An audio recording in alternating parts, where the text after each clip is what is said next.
Well, today we're going to learn about the color wheel and what it really tells us about colors. Starting with the three primary colors, yellow, blue, and red, we can mix two primary colors to make a secondary color. I use the yellow pencil and layer with the blue to get green. I use the blue pencil and layer it with red to get purple. I use red color and then layer with yellow to get orange. Dip the brush in water to carry the pigment into the entire surface of the paper to get a stronger color. I'll use the secondary colors green, purple, and orange in my works of art. Use secondary colors in your artwork today. In this work of art, you'll use the two techniques that you practiced in the first unit, making color washes and color lines. We will also explore two new techniques, making hard edges and soft edges. Hard edges create a distinct boundary or line between the colors.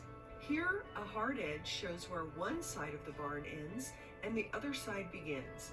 You can see that there is no hard edge on the barn above. The color and the surface is similar on both sides. A hard edge can be made between an object like this tree and the background of the sky. In this painting above, the trees are allowed to blend into the sky and other colors, and the colors in the sky blend into each other. These areas are said to have a soft edge because we just can't quite tell where the edge stops, if we can see one at all. A soft edge is created when water carries colors into each other. Soft edges work well in areas like a sky. Let's make a painting. You can see that I've cut the 9x12 sheet in half. I've drawn a barn in pencil and then filled in spaces with colors. In some areas, I use pure color, and in other areas, I've layered one color on top of another to get a mix. I use the practices done previously so that I know with some certainty what colors I'll end up with when the water is added. The colors in this set are a bit different, but I still have two reds, two yellows, and two blues. For the side of the barn, I want these colors to blend into each other. To do that, I wet the brush and then pull it through the colors.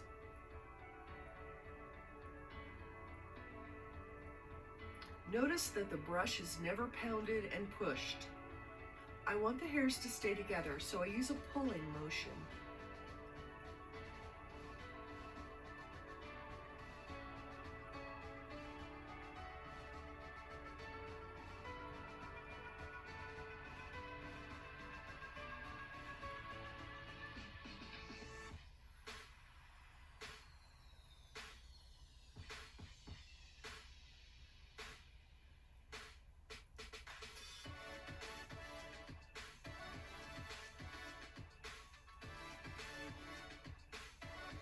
I work on the trees while the paint dries on the front side of the barn.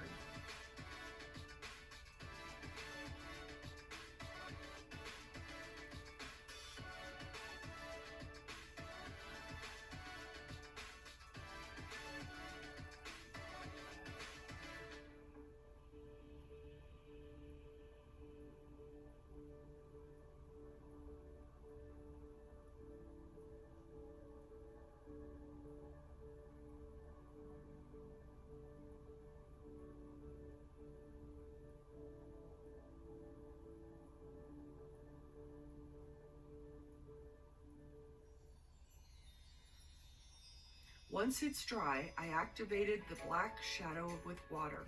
Because the area is dry, the black does not blend into the red and orange colors. To get a hard edge, one area of a color must be completely dry. It cannot be damp or almost dry. It must be completely dry.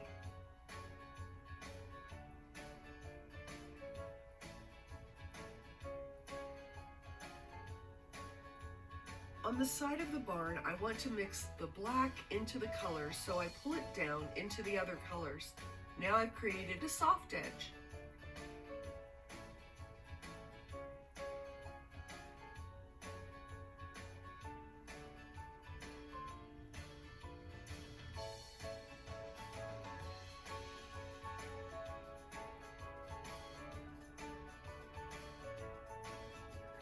Now I've created a hard edge and a soft edge.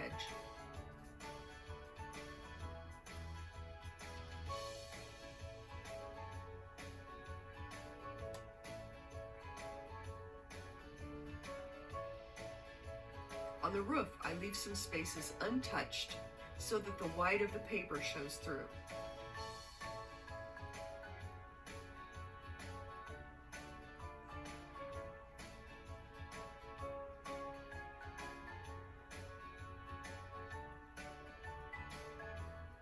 I'm now ready to paint the soft edges of the clouds.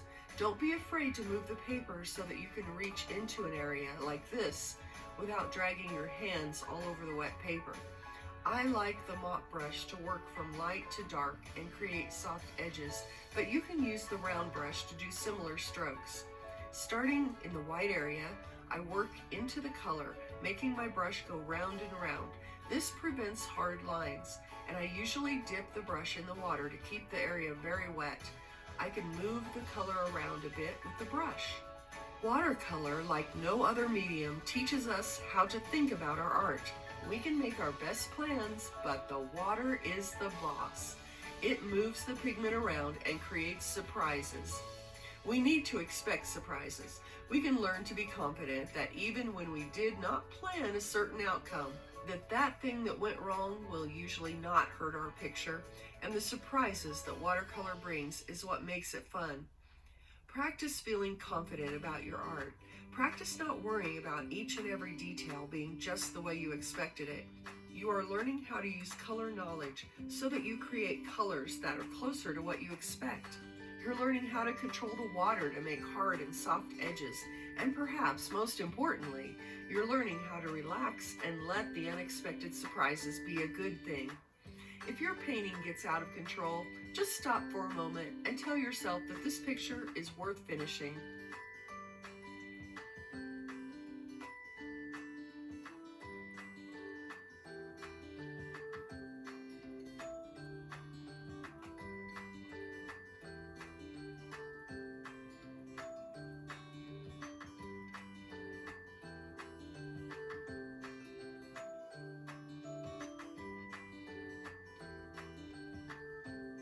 When you stop, you'll often find ways around that problem that you see. As you can see, I did not let the sky dry before painting the air vent on the top of the roof, and the color bled into the sky. And you can quickly fix problems like this by using a paper towel and picking up the water and the pigment from that area before it dries. Bleeding also happens at the peak of the roof as the black bled into the sky. This area is dry now, so the paper towel cannot pick up the color. Now sometimes you can lift dry pigment from the painting by wetting the area again with a wet brush, and then using a paper towel, try lifting the pigment. In this case, it worked. Other times, you'll just want to not worry about it. Now we move into the final stage of the painting. While the paper is dry, I run my brush along the hard edges. We can say that some of the edges are raggedy. I can make them sharper or straighter by running the tip of my pointed brush along these important edges.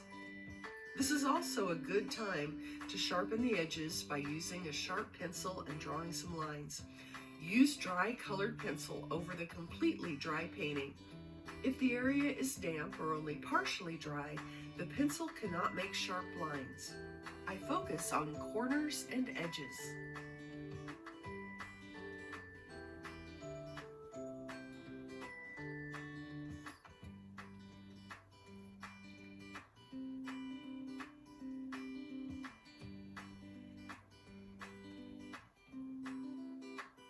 I'm excited about what you're going to accomplish today.